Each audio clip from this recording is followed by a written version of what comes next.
नमस्कार दोस्तों स्ट्रैटेजी मंत्रा के इस एपिसोड में आप सबका स्वागत है। दोस्तों नवरात्रि के इस पावन पर्व पर हम दुर्गा माँ के 9 स्वरूपों से शिक्षा लेने का प्रयास कर रहे हैं। पिछले एपिसोड में हमने माँ के 3 स्वरूपों से शिक्षा लेने का प्रयास किया। इसी क्रम में आज हम माँ के 3 स्वरूपों माँ कुष्मांडा, माँ स्कंद माता और माँ कात्यायनी, उनसे हम क्या शिक्षा ले सकते हैं, इस बारे में चर्चा करते हैं। दोस्तों माँ का जो स्वरूप कुष्मांडा है, उससे हमें ये शिक्षा मिलती है कि माँ हमें सिखाती है कि कैसे जीवन में हेल्थ और वेल्थ की क्या सही परिभाषा है।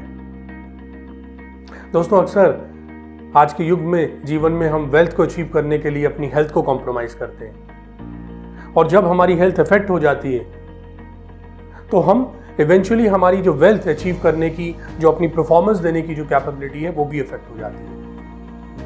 तो दोस्तों इसीलिए जीवन में हम लोग अपने एफर्ट्स में, अपने दिनचर्या में एक बैलेंस बना के रखें। जो एफर्ट हम लोग अपनी वेल्थ को अचीव करने में डालते हैं, वैसा ही एफर्ट हम लोग अपनी हेल्थ को अचीव करने में, उसको मेंटेन करने में भी डालें।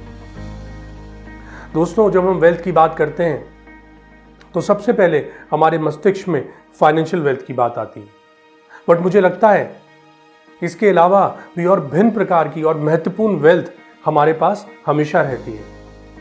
जैसे हमारे रिलेशनशिप, हमारा परिवार, हमारे मित्र, हमारी टीम, हमारे मेंटर्स, हमारे वो सहयोगी, हमारे वेल विशर्स, और हमारे स्किल्स, हमारी नॉलेज, हमारा एक्सपीरियंस। दोस्तों ये सब भी एक ऐसी वेल्थ है जिसके ऊपर भी हमें ध्यान देना चाहिए। हम अपनी वेल्थ को बढ़ाने के लिए एफर्ट तो डालते हैं, फाइनेंशियल वेल्थ को बढ़ाने के लिए एफर्ट्स तो डालते हैं, बट दोस्तों इन सब वेल्थ का क्या, जो सबसे महत्वपूर्ण है, हमारी इस वेल्थ को भी और ज़्यादा बढ़ाने के लिए, और ज़्यादा इफेक्टिवली हमारे जो एफर्ट्स हैं, हमारी परफॉर्मेंस है, उनको और ज़्यादा इफेक्टिव बनाने के लिए। तो दोस्तों अपनी फाइनेंशियल वेल्थ को बढ़ाने के साथ साथ जब आप अपने एफर्ट्स डालें तो ध्यान रखें अपने इन जो आपकी ये वेल्थ हैं, आपके रिलेशनशिप है, आपका एक्सपीरियंस है, आपकी जो नॉलेज है, इन सब को भी बढ़ाने के लिए अपने उन एफर्ट्स को डालें। और आप देखिएगा दोस्तों, माँ कुष्मांडा से, उनके जीवन से प्रेरणा लेते हुए, शिक्षा लेते हुए अपनी हेल्थ और वेल्थ को बैलेंस करके चलेंगे, और अपनी जो फाइनेंशियल वेल्थ है उसके साथ साथ अपनी और वेल्थ का भी जो हम ध्यान देंगे, तो अपने जीवन के अंदर हम एक बैलेंस बना के एक सही वेल्थ और हेल्थ को अचीव कर पाएंगे। दोस्तों माँ का जो दूसरा स्वरूप है स्कंद माता, अगर उस स्वरूप को आप देखें तो माँ उसके अंदर अपने पुत्र को अपनी गोद में लिए हुए हमें नजर आती हैं।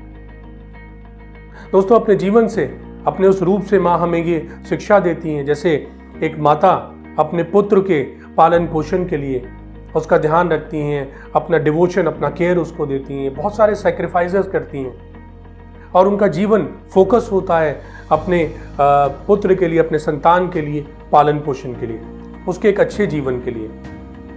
वैसे ही दोस्तों अपने जीवन में जब हम कोई एम बनाएं तो उसको भी हम अपनी संतान की तरह देखें, अपने एफर्ट्स वैसे ही करें, एक केयर की भावना हो।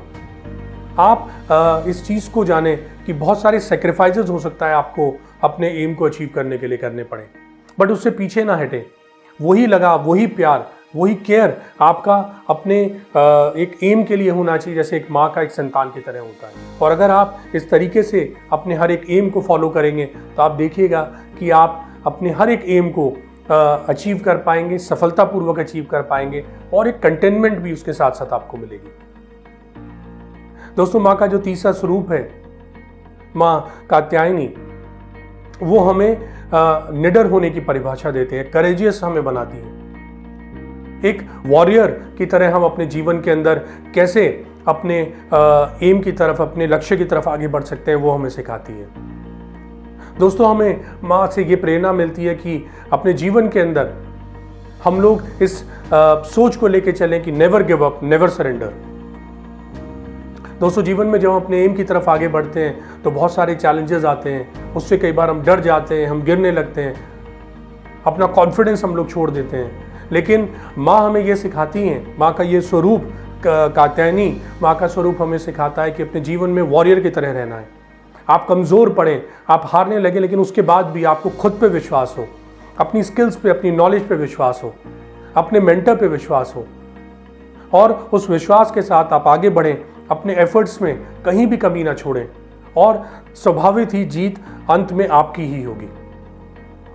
कितना भी प्रतिकूल आपको स्थितियां क्यों ना मिले, लेकिन फिर भी आप अपना कॉन्फिडेंस ना छोड़ें और अपने पे विश्वास करते हुए अपने पूरे बेस्ट एफर्ट्स को दें।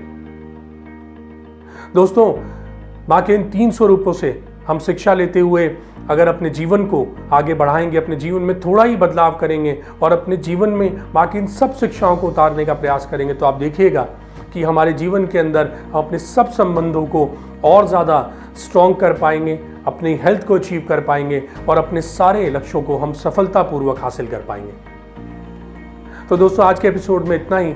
अगले एपिसोड में हम माँ के और स्वरूपों के बारे में चर्चा करेंगे, उनसे हम क्या शिक्षा ले सकते हैं उसका हम प्रयास करेंगे। तब तक आप सब लोग अपना बहुत ध्यान रखें, आपका हर कार्य सफल हो, आप सबका दिन शुभ हो। धन्यवाद।